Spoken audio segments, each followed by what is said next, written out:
Hello, ladies and gentlemen. I'm back again with Farnham Fables, Season 1, Tape 1. Today we're going to be doing Episode 3, Animals at School. But before we get started, I want to talk about something. I've been talking to the developer of this game. I know, the developer wanted to talk to me. Whoa. But he gave me some tips about this episode. He said, hold the middle mouse button to show interactions. Now, that's going to be a lot nicer than just me going like scrolling through the world trying to find, or the scene, trying to find things to interact with. And he said, every time you return an animal, check out how various optional locations have changed. I don't know what that means, but he said there's a ton of side quests going on with this one, so we'll find out. And then it says, pay close attention to Olivia and Hannah. So we're going to watch those two, and we're going to make sure we don't get bamboozled. But we'll have to cross that bridge when we get to it. Episode 3, play. It's a bright and beautiful Monday morning at 196 Union Street, home of Vincent Doyle and his little sister, Teresa, in the Kingdom of Farnham.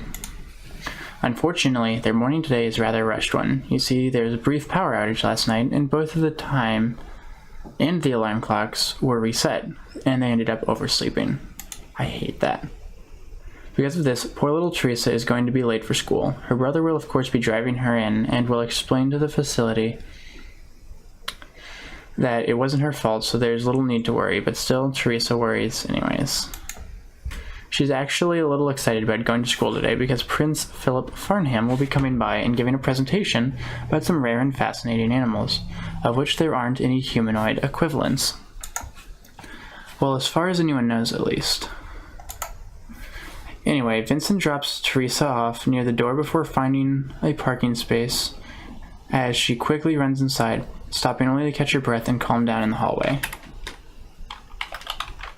I wonder if there's keyboard controls. Let me just go through my keyboard. H, G, F, D, S, A... Oh.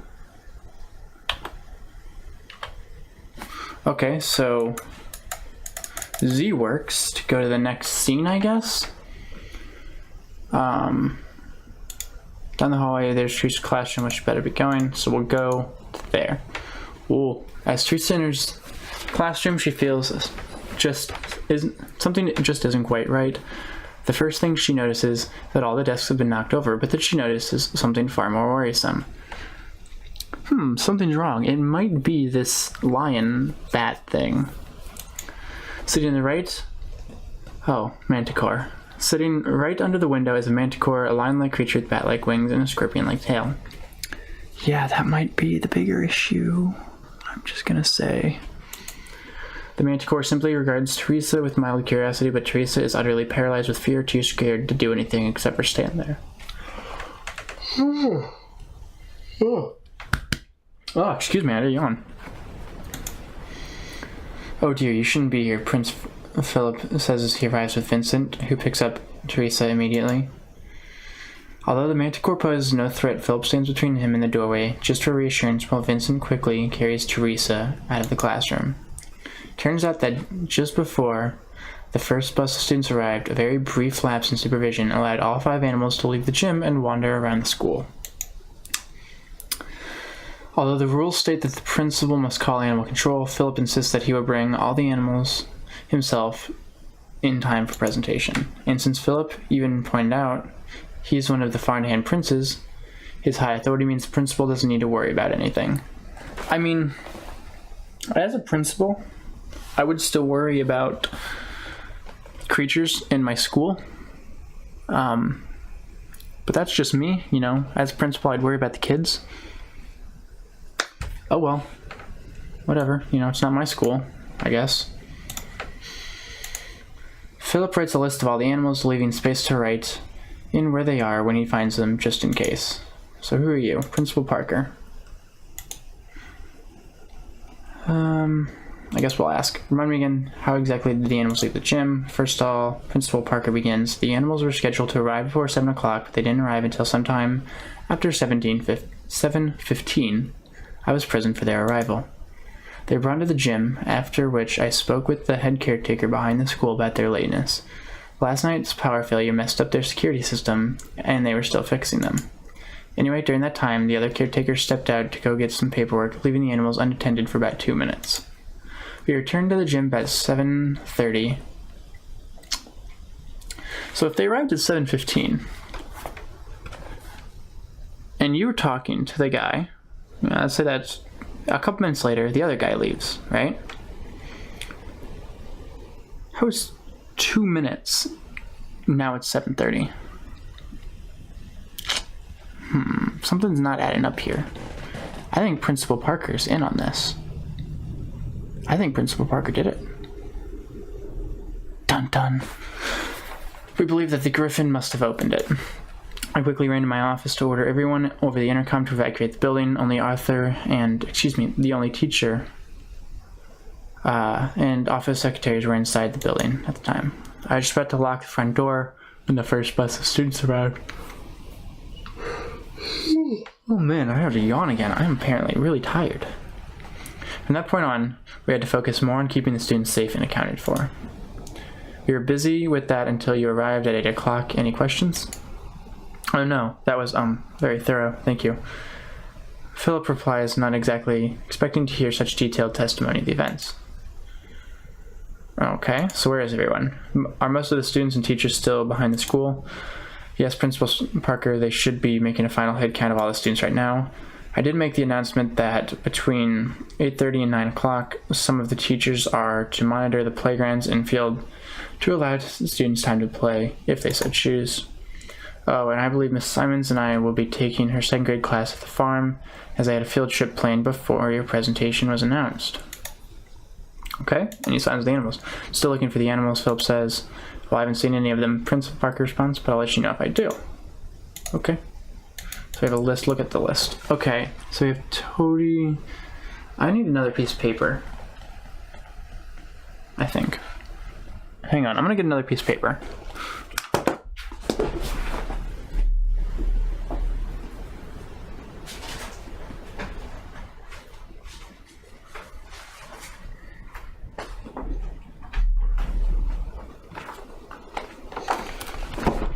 Okay. I guess I don't need to write these down because I probably could check them anytime, but I'm still going to. Tony the Manticore is 4th grade classroom. Grade class. We'll skip 2 lines and Nidos. The Griffin is MIA. Charles Unicorn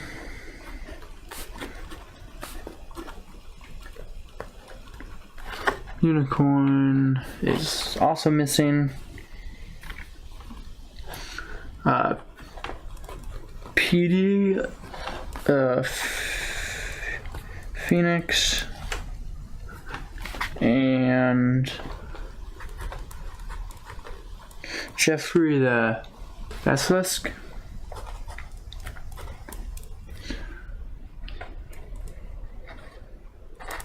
What is this, frickin' Harry Potter with a basilisk?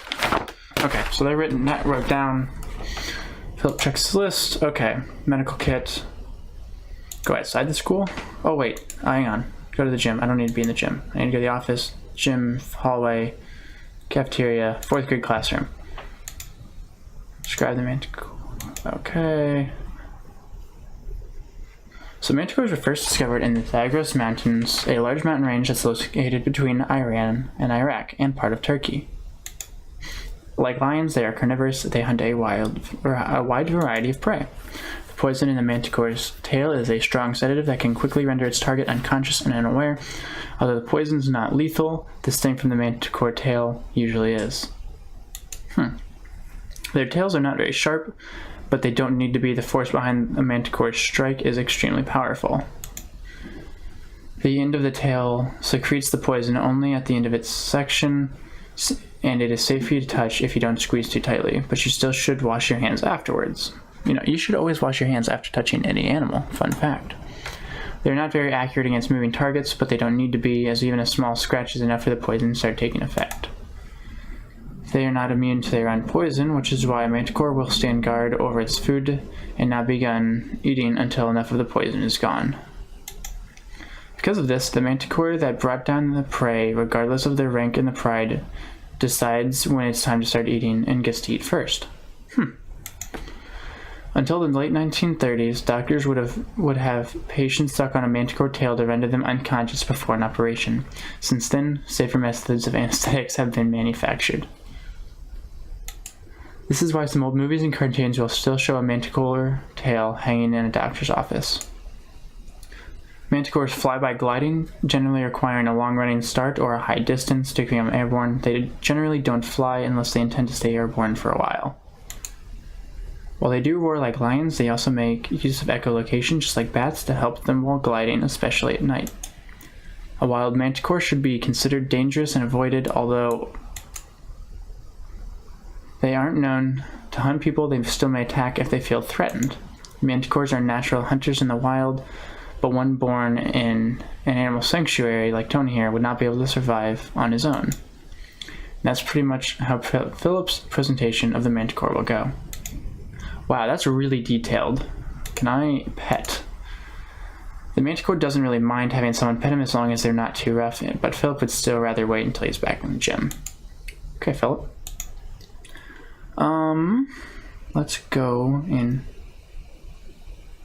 Wait, am I supposed to take Manticore? There's no way can Philip tend to the Manticore. The Manticore's fine, he's just lonely. Talk to the Manticore. The Manticore says he's not going to leave until he knows where all his friends are. Philip can't tell if he thinks they might be looking for him or if he's just being lazy. Okay. Tony the Manticore is sitting at the window. He looks kind of lonely. Aww. Okay, let's go to the gym. There's no one here. We can go to the hallway or we can go outside. Go to the playground?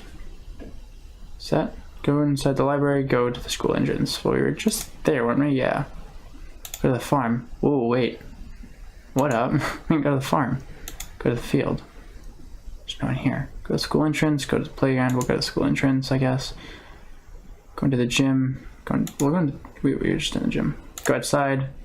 Parking lot? Philip doesn't really need to check out the parking lot. Okay. So we'll go to the playground and then we'll go to the library. Philip enters the library. He started when a loud voice suddenly squawks out, "I can't work, I got 4 bed rats." From behind the bookcase runs out an energetic Petey the Phoenix who begins pacing around screaming random nonsense such as, "Go on then, walk forever, pork pie." Poor thing seems incredibly agitated, or maybe he's just bored. What's this? Book. Can I read the book? Philip's heard about Blob as a movie and assumes the book is just as scary, if not more so, and would rather not read it. Wait, middle, whoa. Wow. So that works. Look at the small bookcase. This bookcase contains books that are mostly for younger children, but they're still worth checking out at any age. Bookcases, look at bookcases. There's a huge variety of books in these bookcases.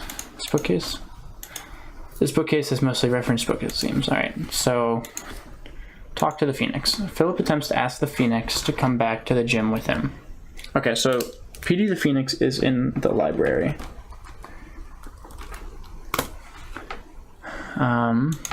I can't talk, they can't bow, blow a hairdryer, squawks the Phoenix.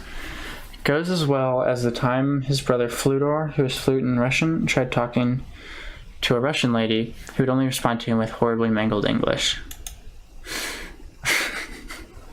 Maybe Philip can find something that could help the Phoenix settle down a bit. Okay. So Philip wants to know where others are. I'm just writing down what they want. So like Tony the Manticore is in a 4th grade class and wants to know where the others are. Petey the Phoenix is in the library and needs to chillax. Okay. Look at the list. Is this... Yeah, okay, so it does update. We'll go to the hallway. Go into the bath. Oh! Philip is glad to find Nidos the Griffin, but wishes he had gone anywhere elsewhere but in here. Pretty bird, says the Griffin. Apparently he is too interested in his own reflection to even notice Philip. Oh, you know what we didn't do? We gotta go to the library, because we gotta read the description for the phoenix. A phoenix is sort of a cross between a cockatoo or a parrot and a peacock with fireproof feathers. Not only are their many layers of feathers fireproof, but so is their beak, their feet, and their nictitating membrane, also known as the transparent third eyelid. Their eggs are also fireproof. Because of this, they can protect their nest in a very unusual way. To put it simply, they find a source of fire and build their nest around it. Okay. Their mother will always stay within the burning nest while the father tends to fire, finding and bringing back more burnable materials until the eggs are ready to hatch, which takes as little as 2 weeks. In the wild, a phoenix may live for around 30 years, but ones born and living in an animal sanctuary like PD here can live as long as 100 years. The legend of a phoenix being able to come back to life from fire is believed to be the result of ancient Egyptian deity called Bennu being mixed with Greek mythology. Like most birds, they do molt their feathers over time. These molted feathers are still fireproof, and although it takes a lot of skill and talent, they can be used to make a fireproof clothing. Some people already know that Prince Frederick's clothing was custom made with phoenix feathers, most notably his cape, which is how he is able to withstand even flames of an adult dragon. This is a really weird world, where it'd be like if all of the ancient, or I guess stories of like kings and castles were real, but we like just never got rid of the feudal system, and we are still in today's world, which would be kind of cool. It'd be kind of cool, only a little bit though. Plucking feathers from a phoenix is harmful and categorized as abuse, and is primarily the reason that having one for a pet in Farnham requires an exotic animal license. A phoenix is capable of mimicry similar to a cockatoo or parrot, but with even more intelligence. They don't simply learn to make a sound, they learn the meaning behind it. It has been proven that they can actually learn and understand a limited amount of human speech, and are even capable of holding a simple conversation similar to a 3-year-old child. I'm pretty sure there was a bird, a parrot, that they actually taught to like the meaning behind words, and it could form sentences that they never taught it out of the words that they did teach it. But I'm not positive, so you should fact check me. And then you get the ones like Petey here who just like to scream random nonsense, also similar to a 3-year-old child. That's pretty much how Philip's presentation of the phoenix will go. Okay. So we go back into the school and we go into the bathroom, and the griffin, Nidos the Griffin, is in the bathroom, and he very interested in reflection. Describe. A griffin is basically a mix between a lion and an eagle. There's many different ways to spell its name, such as Griffin or Griffin, but in Farnham it's generally spelled Griffin. Hey, that's how I spelled it. They mostly live in mountainous regions, usually making their homes by digging out small caves. A griffin's home can be easily identified by the small pile of bones they leave outside as a warning for intruders to keep out. Griffins aren't very territorial, and it's not uncommon to see a number of their homes close by, but they are known to fight each other over potential mates or food. They generally mate for life and never seek a new partner. If their first one dies, both male and female griffins are extremely protective of their partner, even more so than their own children. Griffins have very strong wings, which enable them to take off from the ground and stay airborne for quite a long time. They can even carry a lot of weight before it starts affecting their flying. Their diet is similar to a lion's, and they hunt whatever is available. Interestingly, even when food's scarce, griffins will never hunt people for food, only attacking in self-defense. Researchers are still unsure on why this is. A wild griffin should still be considered dangerous and avoided, as while they will not go after people, they will attack and kill if they feel sufficiently threatened. A threatened griffin will spread its wings and make a deep, repetitive chirping sound before attacking in an attempt to scare off a threat. The safest thing to do is just walk away, as there's little risk of pursuit. A griffin born in an animal sanctuary, such as Ned is here, will be far less wary of people and tends to display more bird-like behavior, such as mimicking speech like a parakeet would. There's no risk of a tame griffin ever attacking anyone, but they will still bite if they're annoyed, so don't try petting one if you don't know what you're doing, or told not to by someone who does. And that's pretty much how Philip's presentation of the griffin will go.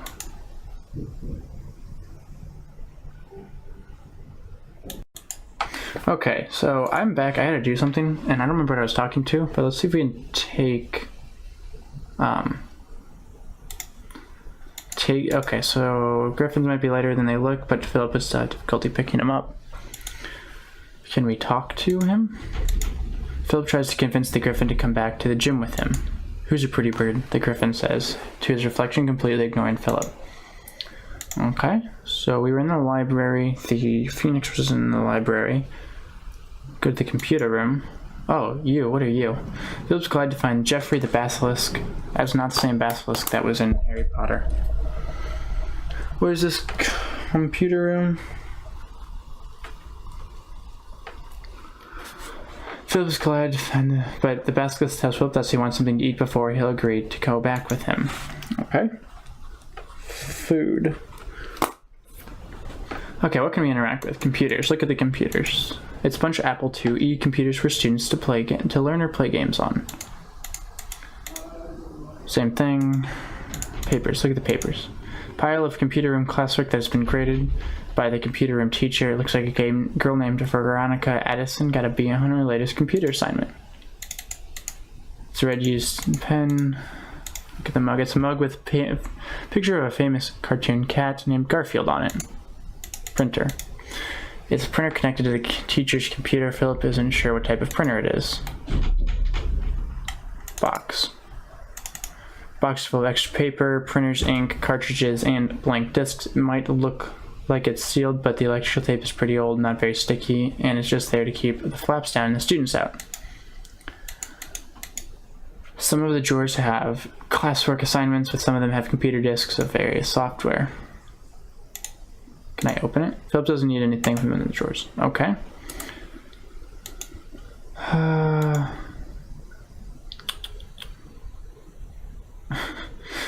Philip is reluctant to check the girls' bathroom and is relieved to find out the unicorn isn't in there. He hopes that this is the last time he ever needs to look in the girls' bathroom. We'll go to the nurse's office. Bead maze toy. It's one of those bead maze toys that for whatever reason can be found in pretty much every waiting room ever. Magazines. Can I read them? Philip doesn't really have the time right now to see what the Timbertoes are up to.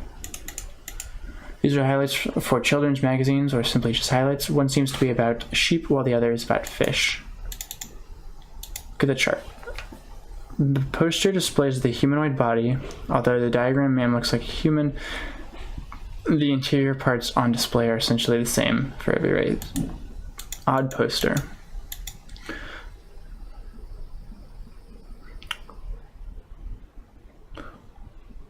What? I also have a lot of questions. It's a rather poor reproduction print of a painting done by Oscar Claude Monet, a 19th century French impressionist painter.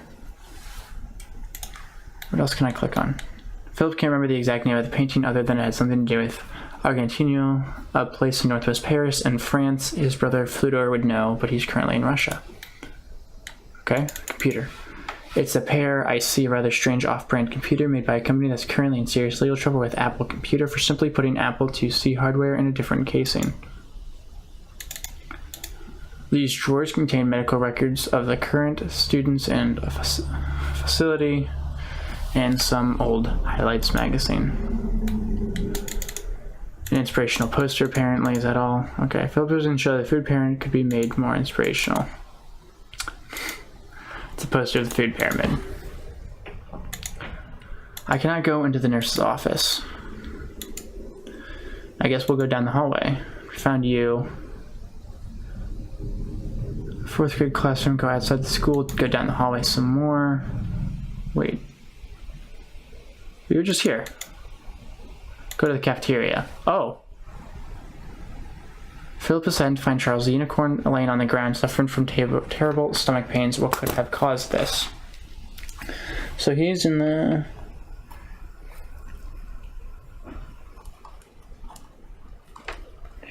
cafeteria and stomach pains.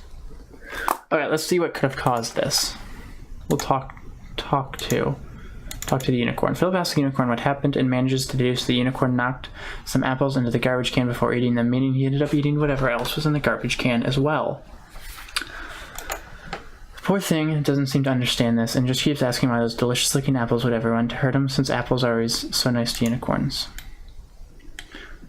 Trays. Look at the trays. A stack of trays. Can I take a tray? Philip doesn't need any trays. Stove? Open stove. Philip has no need to read and look inside the stove since he knows that none of the animals got inside of it, but he decides to check anyways just to be safe. Yep, nothing inside, and thank goodness for that. Look at bread. Left on the table. Peanut butter. Okay, so what if we take the peanut butter and give it to the bread? Making a sandwich, you don't just put the entire jar between the bread. Bread to the peanut butter? No. I know, bread.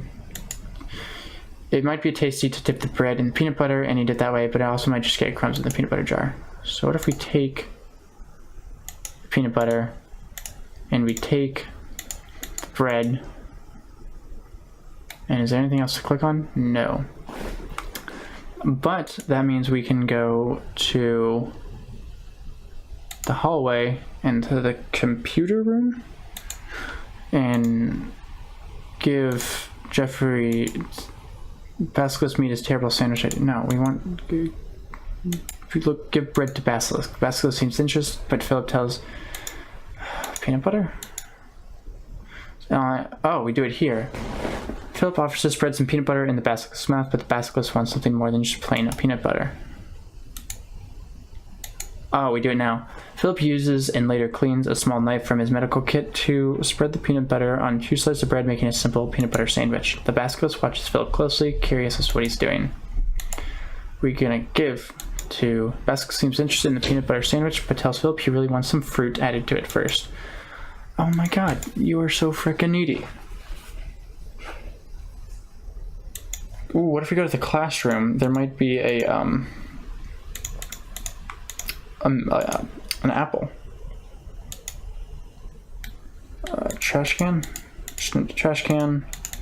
Get the old map. It's the map of the kingdom of Farnham, or rather how it looked in the year 1512. Phillips wondered if the students are currently learning about the early founding of the kingdom. Either that or the school hasn't updated their maps in almost 500 years, although considering that this is actually a reproduction print, that's very unlikely. Clock. It's around 8:20. Philip has plenty of time to bring back all the animals. I wonder if it'll change. I'm gonna write that down. 8:20. Okay. Go to the gym. Can I click on? Get the net. Just a basketball net. Wait. Get the gym. Oh. You can click on the name. Okay. Go to the cafe. We were just there actually. Go down the hallway. Go outside the school. Look at the turbine. The turbine roof vent used for ventilation. Fludor could explain it better, but he's in Russia right now. School entrance. School looks like it's a really nice place for children to learn in. Go to the gym. Go to the playground. No, nothing to click on here. Go to this. Nothing to click on here. Go to the school entrance. Go to the farm.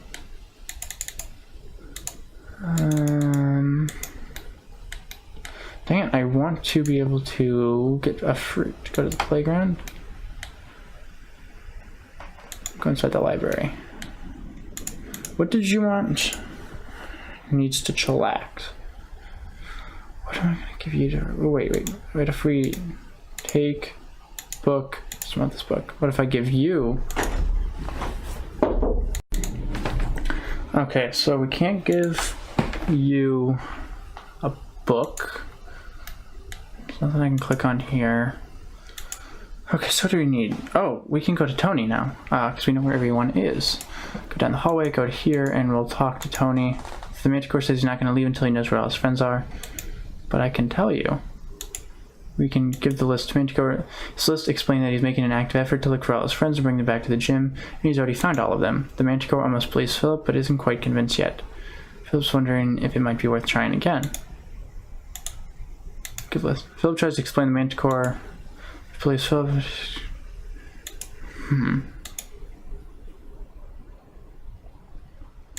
Talk to Principal Farker. Progress report.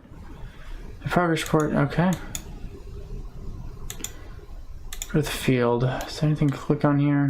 School entrance. Go to the gym. Oh, posters. Don't be a spud. Say no to drugs. It's an old anti-drug poster featuring Sad Spud, the mascot of various anti-drug commercials that, despite their good intentions, tend to be hilariously terrible, mildly inappropriate, and even a little traumatizing. Lockers. These lockers are mostly for the facility to use. Plan. Philip isn't sure what kind of plan it is, but it looks nice. There's an announcement about the Native Appreciation Day Festival this weekend, one about Philip's presentation today, and a list of rules for hallway behavior and various contact information. Fourth grade classroom, going to the gym, go down the hallway, go to the cafeteria, we'll go down the hallway, I guess.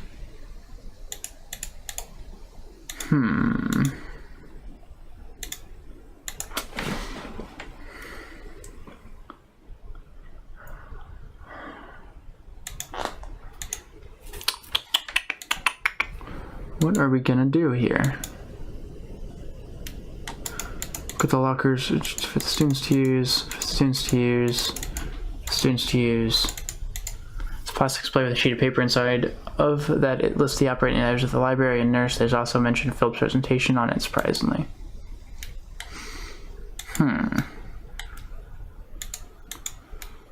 Clicked on everything there. Clicked on everything there.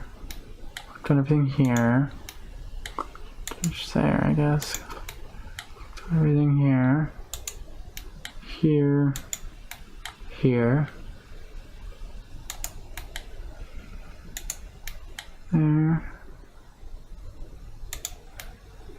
This thing in here we clicked on.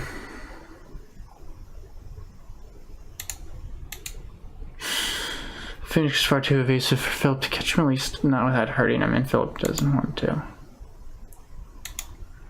If we go down the hallway, I wonder if this changes. 820, no. So I don't think it changes. Which would have been kind of neat, but pretty useless.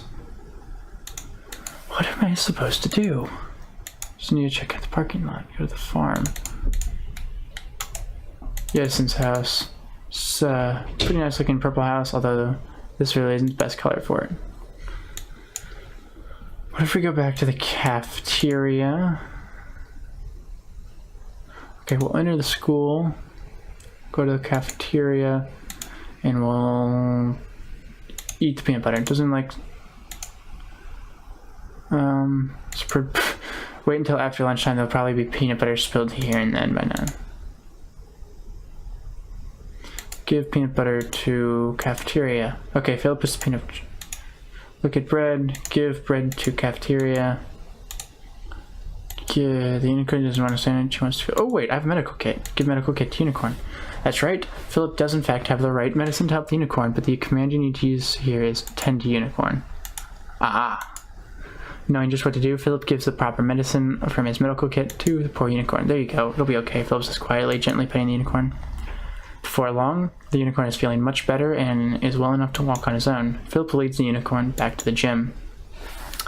Okay, so... Griffin, I'm sorry, this is the unicorn. We are good. We are done. We're done with him. He's in the cafeteria.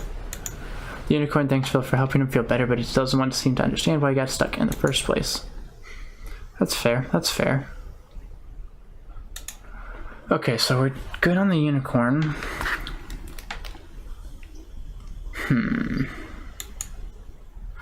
Philip says at the door, 3 students appearingly out of nowhere.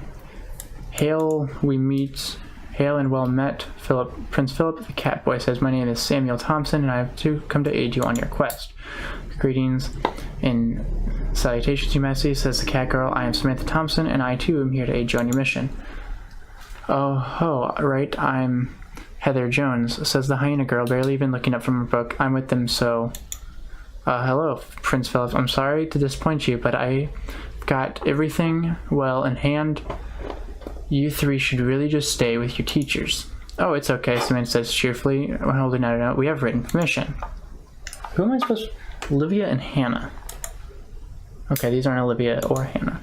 We would never do anything to break the rules and jeopardize our good standing at the top of the honor students of our 6th grade class, says Samuel proudly. Can we have your towel, or can we wave your towel? Heather mutters, apparently distracted by her book.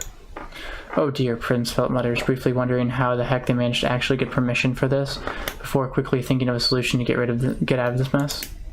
Actually, he says, I know just the thing you 3 could help me do. I need some brave and trustworthy people to stand guard over the school entrance. Can I count on you 3 to help me? Oh yes, says Samuel exclaims. You can absolutely count on me, and I will guard this entrance with steadfast vigilance. And I as well, Samantha proudly aids. None shall pass by my well-trained feline eyes, be they going in or coming out. So we stay out of your way, that works for me. Heather mumbles, clearly more aware of things than she lets on. Oh, thank goodness. That is, now I can continue my quest without worry, Prince Philip says, with great relief. Wait, Prince Philip, Samantha says. Here, take this mirror. It will surely aid on your noble quest. I got a mirror. I told you guys I needed a mirror. Okay, thank you, Philip says, accepting her hand mirror, wondering if maybe he might actually have a use for this. I do. I have a use for this. Samuel and Samantha proudly stand guard over the door while Heather just stands out of the way reading her book. So we go into the school and down the hallway to the bathroom, and we give mirror to Griffin. Explains to the Griffin that if he'll come with back to the gym, he can borrow the hand mirror and he can continue admiring himself. To Philip's great relief, the Griffin agrees. Philip leads the Griffin back to the gym. Okay, so the Griffin is donezo.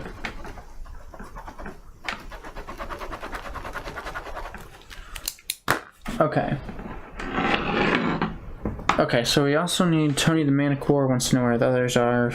Petey the Phoenix needs to chillax, and Jeffrey the Basilisk needs food, but we need fruit for him. Fruit. I'm writing that down. Oh, it even checks them off for me. Wow. You know, I'm gonna say though, the art has gotten better since the first one. Like, noticeably better. Go to the 4th grade classroom. Still can't talk to you because this has changed. 8:40. It does change. What? That's super cool.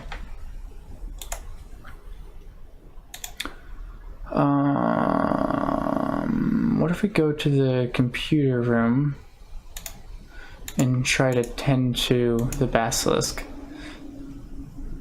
Not you, actually. I'm sorry. We need to go to the library, and we'll try and tend to this guy. Just seems to be bored and wants something to do. Oh, there's people out here now. Amelia Greene is a 25-year-old lizard woman who teaches kindergarten. She's extremely sweet and kind to everyone and would rather be referred to her by her first name, unlike most other teachers here. Mr. Black.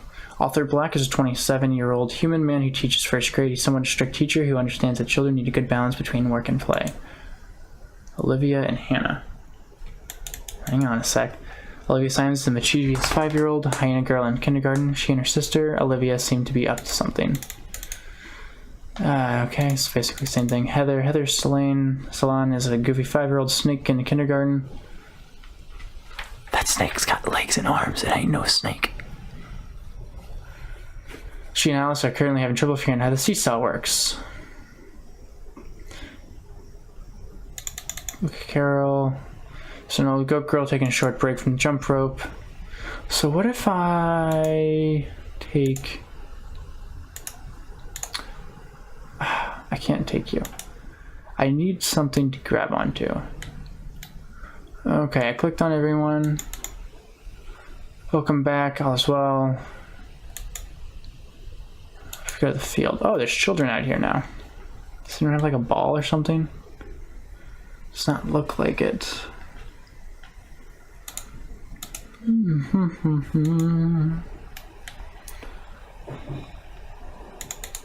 Well, I've heard as a 10-year-old lizard girl in 4th grade just talking to her friend Stacy. Here you go, Miss. So nice of you to come to our school and give the children a chance to see such incredible animals, Prince Philip. Miss Brownrich says sweetly. Oh, you're very welcome. Don't worry, I'll have everything ready in time for the presentation. Oh, I'm not worried. You seem to have everything under control with honest sincerity. Okay. What about you?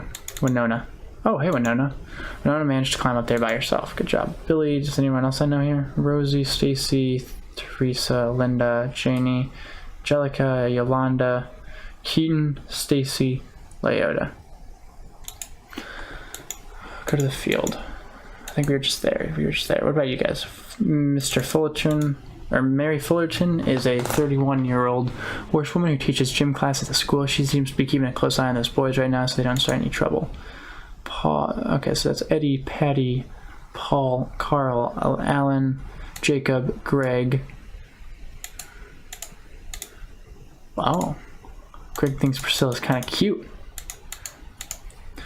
This 9-year-old alligator. Priscilla to Greg. Priscilla thinks Greg's kind of cute. Can we talk to them?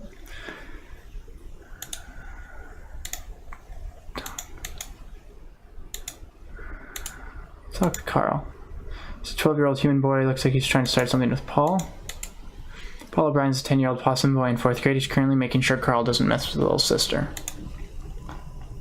Leia, Roger. Seems to be trying to get him to calm down without much success. Patty. Okay, so they're trying to fight. Go to the gym. You guys are in there, chilling out. What's up? Go to the hallway. So you need anything in the office. Just there. Go to the 4th grade classroom. Go outside school. Go down the hallway.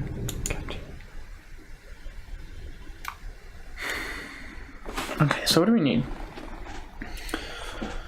Okay, so we need to P the Phoenix. We need something for him to do. And Jeffrey the Basilisk needs fruit for his sandwich.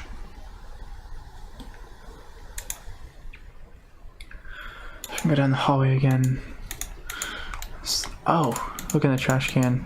Nothing but a few paper towels. What else can we click on? Towels. Need to pull down the lever to get some. Please don't be wasteful. Sinks.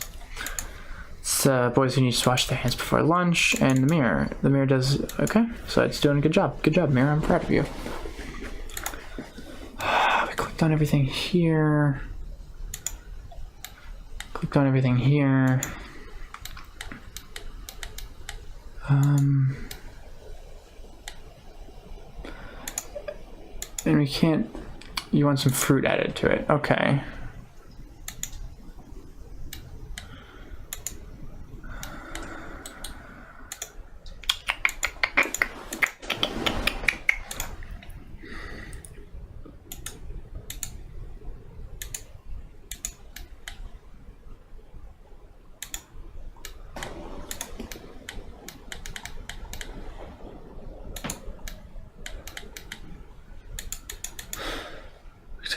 Okay, so they're actually gonna fight the field. The field's pretty active right now with all these students around.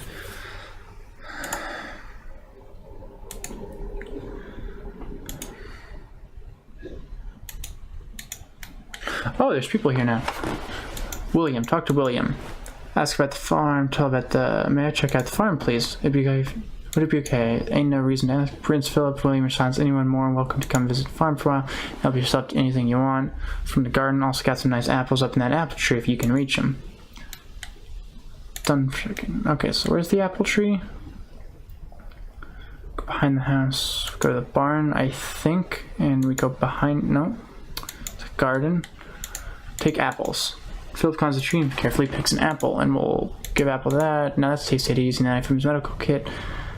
Throw the apple core away responsibly. Okay, so now we can. Okay. So that helps with that. Frank, this brave and confident 8-year-old lizard boy seems to be showing off to impress Becky. So, what if we give him that? Miss Simon's 33-year-old hyena woman who teaches 2nd grade. Wendy looks pretty annoyed right now, probably because the other kids are getting rambunctious and not listening to her talk about cows. Can we go in the pasture, go behind the house? What's this? Look at the sign. It says, "Welcome to our humble little garden," and has cute pictures of leaves and fruit bordering the text. Garden, alright, so go to the pasture, go to the driveway. We need to go to the school. And then we can go inside the school. And we can go down the hallway, the computer room, get the peanut butter and apple sandwich. Love the peanut butter and apple sandwich. Philip tells him he can only have it if he agrees to come back with the gym. To Philip's great relief, the basilisk agrees. Philip carries the basilisk back to the gym. Too busy enjoying his sandwich. Okay, so the basilisk is checked off the list. So all we need is PD the Phoenix and... Now I want to see if the time changed again. It's 8:50 now. Okay.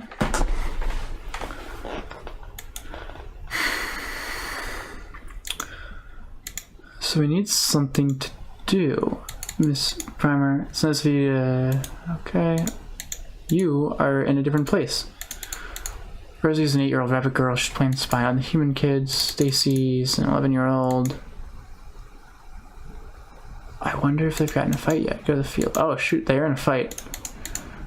That's a 10-year-old. Looks like he got in a fight with Carl, but doesn't seem to be hurt. Miss Forleton's 31. She's yelling at Carl and Adam for starting a fight.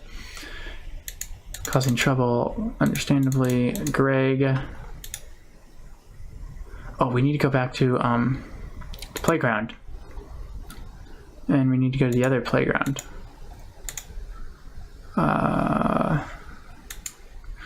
Not this one, the other one. With these two. Hannah. Should just media up something. Olivia.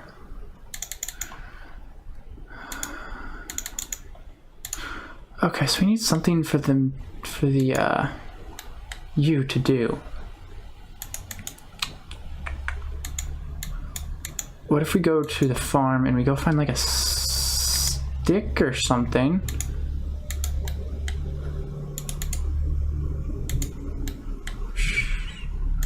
Look at the wood pile. There's a stick somewhere, and I'm pretty sure I can... We can go in the barn. Can I click here? Advertisements. Short advertisement, the Native Appreciation Festival, that's fine. Electrical boxes. We've got the pasture. For being cows, they don't seem too pleased an entire 2nd grade class is here. Frank. He was recently scolded for something. I wonder what. Wilford's... Miss Simons remembers her husband. So 30-year teaches.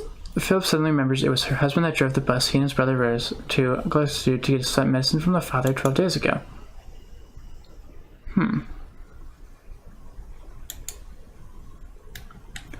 I need like a stick or something. Card.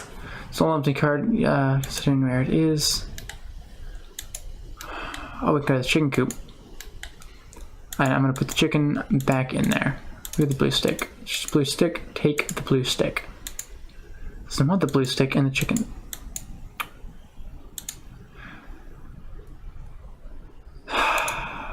Just fuck off. Bucket. And a short blue pencil that doesn't need them. Tractor. It's a nice looking blue tractor. Hey Wendy, what's going on? I'm sorry, but I'm really not in the mood for talking at the moment. Okay, she just needs to calm down over what her got us upset. Love, Jesse, Alice. Oh, they have names. Jesse and Alice. And Toby.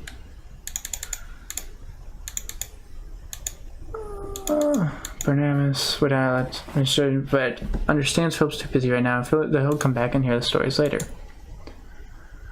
Go into the forest, talk to the duck.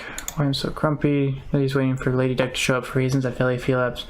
It's better translated as he wants to get married. The duck does not approve of this translation, but Philip doesn't really want to talk to the duck anymore. Fortunately, the duck doesn't want to talk to him anymore either. Take pebbles. Managed to get permission to take the duck from the pebbles. So what if we go to the front, to the driveway, to the school. We'll come back, go to the, I guess that's fine, it's whatever. We need to give Petey the Phoenix a rock, maybe? No. Just toss the pebble somewhere and continue pacing around noisily. Okay. Can we take a computer? I don't know. Take an Apple II computer. Down the hallway. It's at school. Shush. Go to the farm. Talk to the kitty. What are you doing? The kitty says he's punishing William by pretending to ignore him, but doesn't say why. Where do you come from? The kitty really tells Phillips that where he lives is none of his business. Why do you hang out? The kitty says he just likes to hear and gives no further details. Kitty just ignores the question. Done talking. Talk to William. What are you up to? So what are you up to? I'll just work on this lawnmower. Nearly just about finished. I'll be giving a presentation about that. Philip says, once I am round up the last two, you're welcome to come see it too if you like. Thanks for the offer, but I'm really not all that interested if you don't mind. Oh, that's perfectly fine. Can you tell me about this farm? Well, I ain't got a whole lot to say. I got a nice garden, horse, chicken, you know, the usual farm stuff. Look at the car. Drive the car. Philip does not drive, but he prefers riding his horse. Go to the pasture.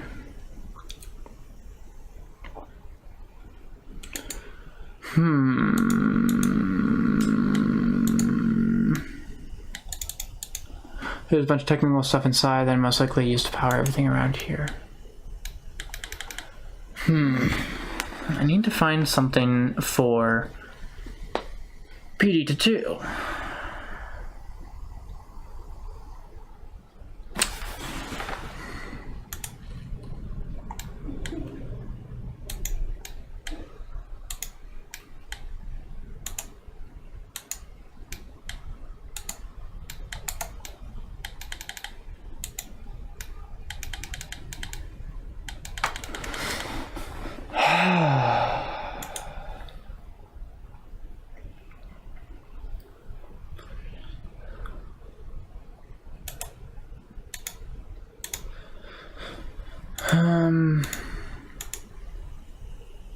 Philip shows the Manticore's list, explaining that he's making an active effort to look for all his friends and bring them back. Everyone's there except for the Phoenix, who is still in the library. Manticore mostly believes Philip.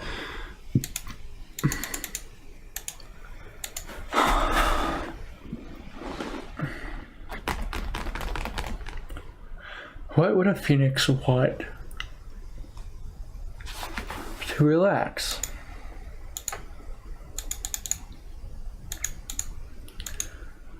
What if we go to the gym? We can't leave. Go outside, welcome back, that's fine. We'll go to the playground. I haven't moved yet because I haven't done anything yet, technically. They're all getting scolded at. That's fine. Go to the playground here. What are you guys up to? Looks like Winona's showing off on the swings. Heather, she's currently playing on swings with the Winona. What if I talk to Carol? Take Carol. I can't.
Oh.